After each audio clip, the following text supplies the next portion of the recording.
একটা ভিন্ন গল্পের মাধ্যমে চলচ্চিত্রতে অভিষেক করি, এটা সবসময় ইচ্ছে ছিল। এবং সবসময় আমাকে যেভাবে দেখে এসেছে, আমার ক্যারিয়ার যদি কেউ ফলো করে থাকে, আসলে আমি সব জনরার কাজ করতেই পছন্দ করি এবং ফিল্মের ক্ষেত্রেও তাই। এটা দিয়ে শুরু করলাম। দেখেন, আমরা প্রতিনিয়ত আসলে দেখছি যে অনেক মানুষের প্রাণ আসলে চলে যাচ্ছে শুধুমাত্র অ্যাম্বুলেন্স হসপিটাল পর্যন্ত পৌঁছাতে পারে না সেই জন্য।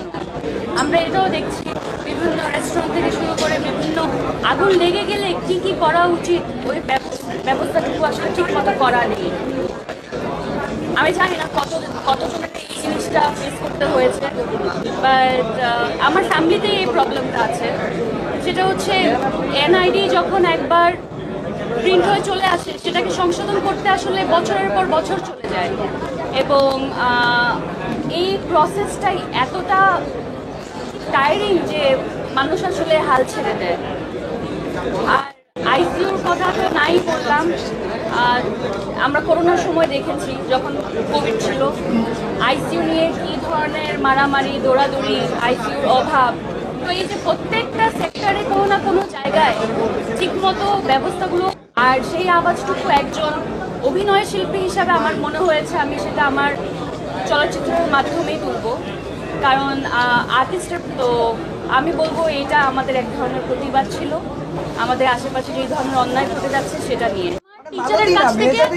টিচারের কাছ থেকে শুধু শুনতে চাই তার শিষ্য আসলে কতটুকু করতে পেরেছে, কতটুকু দিতে পেরেছে। আমি শুধু এইটুকু শুনতে চাই, আজকে আর কোনো কিছু না।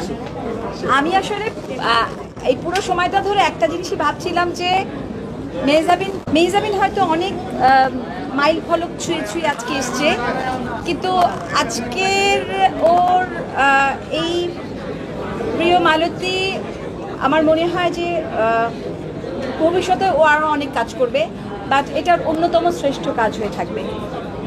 আর আমি যেটা সত্যি আমি এটা ফিল করে বলেছি যে আমি ভাবছিলাম এই মেয়েটা কবে এত বড় হয়ে গেল, কবে প্রত্যেকটা মোমেন্টকে আমি বিশ্বাস করেছি, মানে ওর অভিনয়ের প্রত্যেকটা মোমেন্টকে আমি বিশ্বাস করেছি।